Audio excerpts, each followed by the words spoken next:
प्यारे विद्यार्थियों, अपन पढ़ रहे थे 70/2021-22 के अंतर्गत जो NCERT RBSE सिलेबस कक्षा 10 अध्याय 1 के अंतर्गत रासायनिक अभिक्रियाएं एवं समीकरण।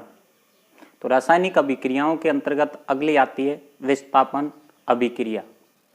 क्रियाकलाप 9 देखते हैं अपन। इसके अंतर्गत क्या करते हैं, 2 परखनली लेते हैं, एक परखनली पर A लिख लेते हैं और एक पर B लिख लेते हैं। A परखनली में और B परखनली में कॉपर सल्फेट का विलयन लेते हैं B परखनली में, और A परखनली में भी कॉपर सल्फेट का विलयन ले लेते हैं। ये नीले रंग का है,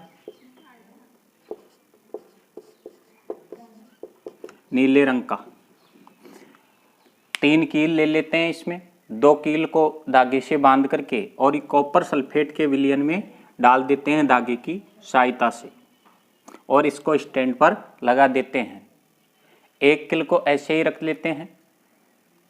20 मिनट के बाद में क्या देखते हैं, दोनों का निरीक्षण करने पर जो इसका नीला रंग था, नीला रंग समाप्त हो गया, और जो इसके अंदर डाली गई जो कील थी, कॉपर सल्फेट के विलयन से निकाली गई जो कील थी, इसका रंग सफेद से भूरे में परिवर्तित हो गया,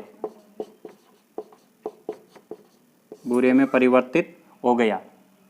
क्या देखते हैं इसमें अपन कि लोहे की कीलों का जो रंग भूरा पड़ गया, जो कॉपर सल्फेट का विलयन था वो भी मलिन पड़ गया, मतलब जो नीले रंग का था उसका भी जो नीला रंग है वो भी कमजोर पड़ गया।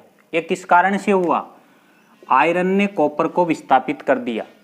जो आयरन था Fe, इसने कॉपर को विस्थापित कर दिया, इस कारण जो इसका नीला रंग है वो गायब हो गया, और जो लोहे की कील है उसका रंग भी भूरा पड़ गया। जो इसकी रिएक्शन होती है, क्या है reaction, Fe iron plus copper sulphate CuSO4 reaction FeSO4 plus क्या बन जाता है, कॉपर। अब Fe इस कॉपर को क्या कर देता है, विस्थापित कर देता है, क्योंकि ये कम क्रियाशील तत्व है, तो कम क्रियाशील तत्व को अधिक क्रियाशील तत्व विस्थापित कर देते हैं। दूसरा उदाहरण Zn plus copper sulphate as reaction ZnSO4 plus copper. तो यहाँ Zn कॉपर को विस्थापित कर दिया, यहाँ भी, तो ZnSO4 बन गया। अगला उदाहरण NaCl plus Ag as reaction AgCl plus Na, यह बन जाता है सिल्वर क्लोराइड और सोडियम अलग हो जाता है। तीसरा उदाहरण लेते हैं Pb सीसा, copper chloride CuCl2 is reaction PbCl2 plus Cu, ये विस्थापित कर देता है कॉपर को, तो PbCl2 बन जाता है प्लस कॉपर अलग हो जाता है। यहाँ पर सीसा, कॉपर क्लोराइड,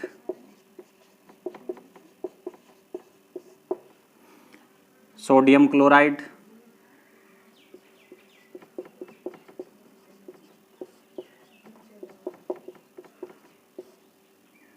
सिल्वर क्लोराइड, यह है सिल्वर,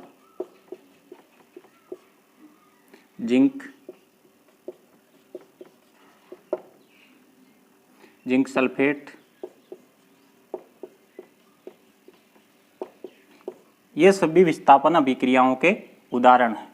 मोस्ट इंपॉर्टेंट आती है बात परिभाषा की, विस्थापन अभिक्रिया किसे कहते हैं, कि वे अभिक्रियाएं, वे रासायनिक अभिक्रियाएं जिनमें कि किसी अधिक क्रियाशील अणु के द्वारा कम क्रियाशील अणु को उसके स्थान से विस्थापित कर दिया जाए, विस्थापन अभिक्रिया कहलाती है। वे रासायनिक अभिक्रियाएं जिनमें किसी क्रियाशील अणु के द्वारा कम क्रियाशील अणु को उसके स्थान से विस्थापित कर दिया जाए, विस्थापन अभिक्रिया कहलाती है। आ गई परिभाषा समझ में। क्रियाशीलता देख लेते हैं तत्वों की। पोटेशियम,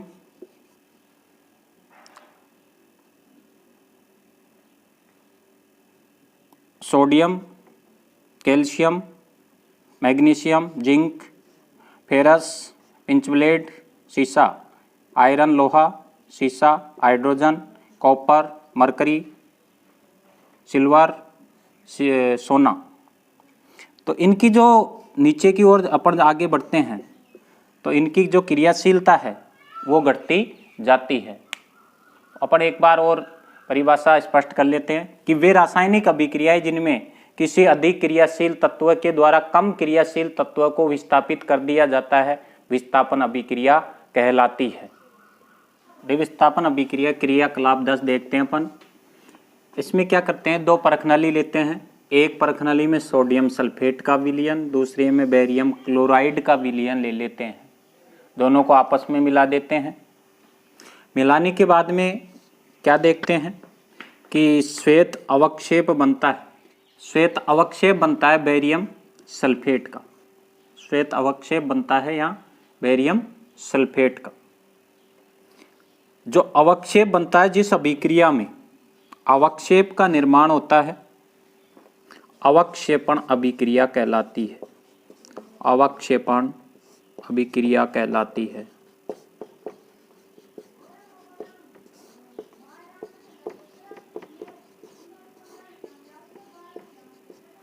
अवक्षेपण अभिक्रिया कहलाती है। क्रियाकलाप का जो उदाहरण है, sodium sulphate Na2SO4 plus BaCl2 is reaction BaSO4 plus NaCl sodium chloride. तो आपस में इन दोनों के जो आयन हैं वो विस्थापित हो जाते हैं।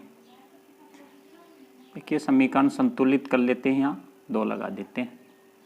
तो Na तो Cl के साथ और सल्फेट बेरियम के साथ आपस में अपने आयनों को विस्थापित कर लेते हैं। तो परिभाषा क्या हुई इसकी द्विविस्थापन अभिक्रिया की, कि वे रासायनिक अभिक्रियाएं जिनमें अभिकारकों के आयन परस्पर अपना स्थान बदल लेते हैं, द्विविस्थापन अभिक्रियाएं कहलाती है।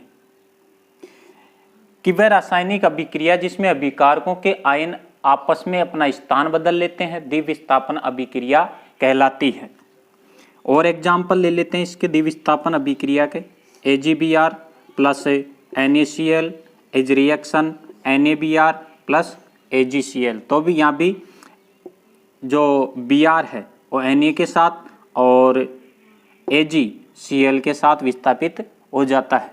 KNO3 plus AgBr is reaction KBr plus AgNO3। Silver bromide, sodium chloride, sodium bromide और silver chloride, potassium nitrate, silver bromide, potassium bromide, silver nitrate.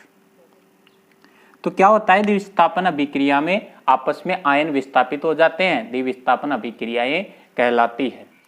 रासायनिक अभिक्रियाओं में अगला प्रकार आता है आक्षेपण या उपचयन अभिक्रिया। आक्षेपण या उपचयन अभिक्रिया, क्रियाकलाप 11। इसमें एक चाइना डिश लेते हैं, उसमें कॉपर का चूर्ण ले लेते हैं थोड़ा सा 2 ग्राम, और उसको बर्नर की सहायता से गर्म करते हैं। बर्नर की सहायता से गर्म करते हैं तो क्या देखते हैं कि जो कॉपर है उस पर कॉपर ऑक्साइड की एक काली परत बन जाती है। कॉपर ऑक्साइड की एक काली परत बन जाती है। क्यों? कारण क्या है इसका? कारण है कि जो कॉपर है वायुमंडल की ऑक्सीजन से क्रिया कर लेता है। ऑक्सीजन से क्रिया करके और कॉपर का ऑक्साइड का निर्माण करता है। कॉपर ऑक्साइड का निर्माण करता है। कॉपर ऑक्साइड का निर्माण होता है। इसमें क्या हुआ है? कॉपर का ऑक्सीकरण हुआ है। कॉपर का क्या हुआ है? ऑक्सीकरण हुआ है यहाँ पर। Cu प्लस O2 जो कॉपर होती है वायुमंडल के ऑक्सीजन से क्रिया करके और कॉपर ऑक्साइड बना लेती है, कॉपर ऑक्साइड, कॉपर ऑक्साइड बना लेती है। इसकी जब क्रिया हाइड्रोजन गैस से करवाई जाती है, कॉपर ऑक्साइड को हाइड्रोजन गैस से प्रवाहित किया जाता है, तो ये इसका जो काली परत है वो लुप्त हो जाती है और कॉपर प्राप्त हो जाता है और एक जल का अणु अलग हो जाता है। यहाँ पर कॉपर ऑक्साइड पर हाइड्रोजन गैस में से प्रवाहित करने तो वापस प्राप्त हो जाता है। परिभाषा क्या है इसकी कि ऐसी रासायनिक अभिक्रियाएं जिनमें ऑक्सीजन का संयोग हो अथवा हाइड्रोजन का ह्रास हो, ऑक्सीजन की वृद्धि हो और हाइड्रोजन की कमी होती हो, ऐसी अभिक्रियाएं ऑक्सीकरण अभिक्रियाएं या उपचयन अभिक्रियाएं कहलाती हैं। ऐसी अभिक्रियाएं ऑक्सीकरण या उपचयन अभिक्रियाएं कहलाती हैं। अन्य उदाहरण देख लेते हैं। Mg plus O2 reaction MgO magnesium oxide का निर्माण हो जाता है। दूसरी HCl reaction H2 plus Cl2 में अलग हो जाते हैं। अगली आती है अपचयन अभिक्रिया। उपचयन अभिक्रिया में अपन ने ऑक्सीकरण या उपचयन अभिक्रिया में जो उदाहरण लिया था, कॉपर ऑक्साइड बना था, उस पर हाइड्रोजन गैस प्रवाहित की जाती है तो यह टूट करके कॉपर और H2O का निर्माण हो जाता है। तो परिभाषा क्या है कि वह अभिक्रिया जिसमें ऑक्सीजन का ह्रास होता हो और हाइड्रोजन का संयोग होता हो अपचयन अभिक्रिया कहलाती है। हाइड्रोजन का ह्रास होता हो और ऑक्सीजन का ह्रास होता हो तथा हाइड्रोजन का संयोग होता हो, अपचयन अभिक्रिया कहलाती है। तो यहाँ ऑक्सीजन निकल रही है। दूसरी दोनों ही रिएक्शन होती है उन अभिक्रियाओं, उसे कहते हैं उपचयन अपचयन अभिक्रियाएं या रेडॉक्स अभिक्रियाएं। रेडॉक्स अभिक्रियाएं, रेडॉक्स अभिक्रियाएं कहते हैं। उदाहरण लेते हैं अपन, copper oxide CuO plus H2 reaction copper plus H2। इसमें H का क्या हो रहा है, उपचयन, और यहाँ पर ऑक्सीजन का अपचयन हो रहा है। तो अभिक्रिया कैसी है, रेडॉक्स अभिक्रिया है, रेडॉक्स अभिक्रिया है। किसी अभिक्रिया में एक अभिकारक उपचयित होता है और दूसरा अभिकारक अपचयित होता है। ऐसी अभिक्रिया उपचयन अपचयन अभिक्रिया या रेडॉक्स अभिक्रिया कहलाती है। इसके एग्जाम्पल ले लेते हैं। ZnO plus carbon reaction Zn plus CO। तो यहाँ जो कार्बन है, कार्बन किस में उपचयित हो रहा है, कार्बन मोनोऑक्साइड में उपचयित। दूसरा ZnO, ZnO इसमें अपचयित हो रहा है, अपचयित हो रहा है। तो ये रेडॉक्स अभिक्रिया के उदाहरण हैं। दूसरा उदाहरण MnO2 plus 4HCl reaction MnCl2 plus 2H2O या HCl Cl2 में उपचयित हो रहा है। दूसरा MnO2 MnCl2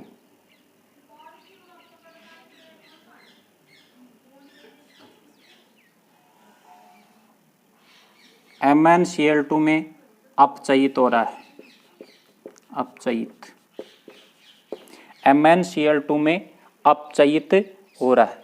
तो ये सभी उदाहरण किसके हैं, रेडॉक्स अभिक्रियाओं के उदाहरण हैं। ऑक्सीकरण और अपचयन अभिक्रियाओं में अंतर।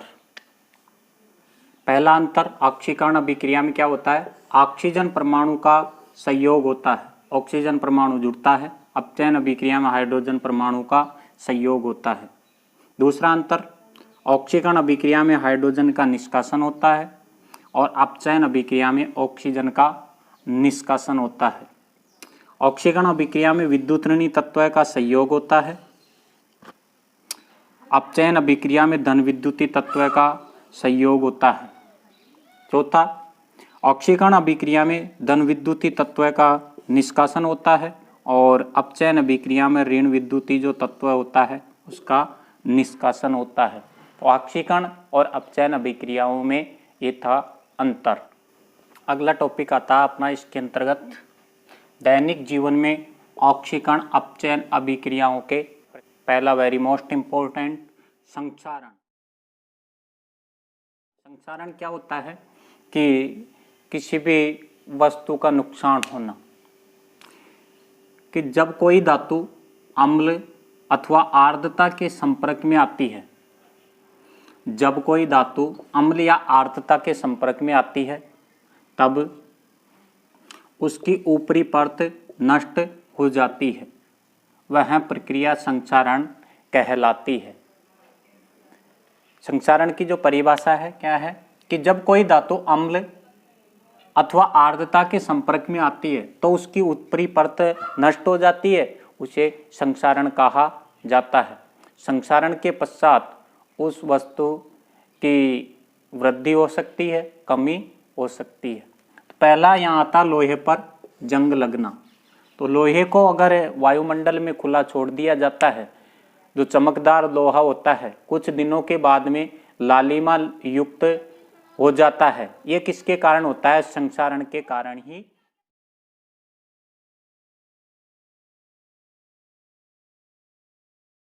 होता है और लोहे पर जंग लगने के कारण इसके भार में वृद्धि होती है।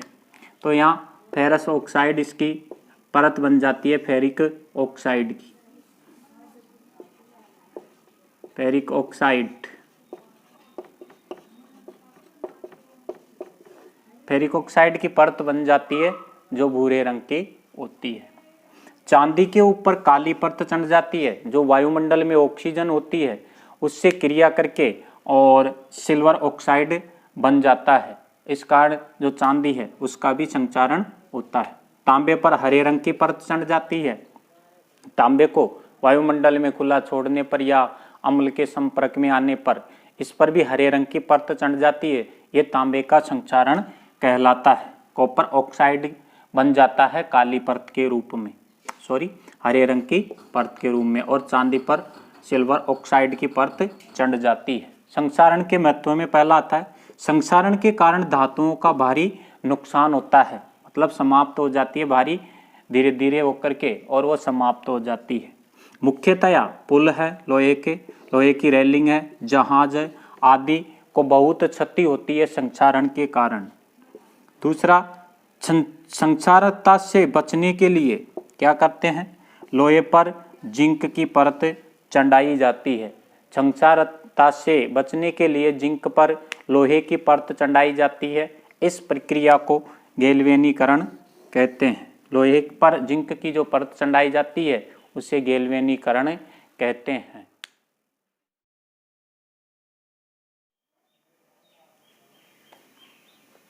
ऑक्सीकरण उपचयन अभिक्रियाओं के दैनिक जीवन में क्या उपयोग है, उनमें दूसरा आता विकृत गंधिता। विकृत गंधिता क्या होती है, वसा अथवा तैलीय खाद्य सामग्री, तैलीय खाद्य पदार्थों को अगर लंबे समय तक रखा जाता है, तैलीय या जो वसायुक्त जो पदार्थ होते हैं उनको लंबे समय तक रखा जाता है तो उनका क्या हो जाता है, ऑक्सीकरण हो जाता है, उपचयन हो जाता है और जिसके कारण उनका स्वाद बदल जाता है। उपचयन हो जाता है, ऑक्सीकरण, इसके कारण उनका स्वाद बदल जाता है। यह प्रक्रिया विकृतगंधिता कहलाती है। ऐसी प्रक्रिया क्या कहलाती है, विकृतगंधिता कहलाती है। जैसे बात करें तैलीय पदार्थ हैं, तेल को लंबे समय तक रखते हैं तो उसका ऑक्सीकरण हो जाता है, जिससे उसका स्वाद परिवर्तित हो जाता है। अगर लंबे समय तक रखा जाता है तो उसमें प्रति आक्सीकारक पदार्थ मिलाए जाते हैं, जिससे वह लंबे समय तक सुरक्षित रहता है, क्योंकि वो आक्सीकरण नहीं हो पाता है, इस कारण वो लंबे समय तक रह पाता है। दूसरे अपन देखे, प्राय देखा होगा कि जो चिप्स की जो थैली होती है उसमें ऑक्सीजन को हटा करके और उसमें नाइट्रोजन गैस भर दी जाती है, इस कारण उसमें जो खाद्य पदार्थ हैं उनका आक्सीकरण नहीं हो पाता है और वो लंबे समय तक सुरक्षित रहते हैं। विकृत गंधिता के जो महत्व हैं, पहला, खाद्य पदार्थों को लंबे समय तक नहीं रख सकते हैं। दूसरा है, कृषक अपने जो कृषि उत्पाद हैं उनको लंबे समय तक नहीं रख पाने के कारण उसे सस्ते में बेचना पड़ता है। जो नुकसान है इसके, विकृत गंधिता के नुकसान, उसे सस्ते में बेचना पड़ता है।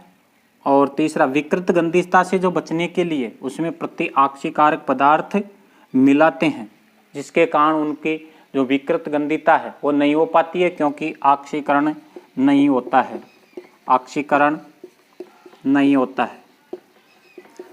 इससे इसकी विकृत गंधिता नहीं हो पाती है, उसको लंबे समय तक सुरक्षित रखा जा सकता है। अपना जो अध्याय नंबर 1 है वो पूरा होता है। अगर आपको समझ में आ रहा है तो जो अपना वीडियो है इसको अन्य साथियों तक पहुंचाए, जिससे मेरा भी उत्साहवर्धन होगा और आगे प्रेरणा मिलेगी आगे वीडियो बनाने की।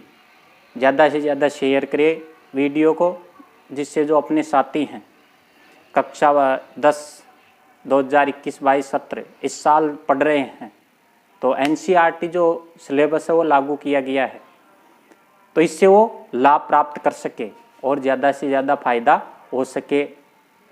धन्यवाद।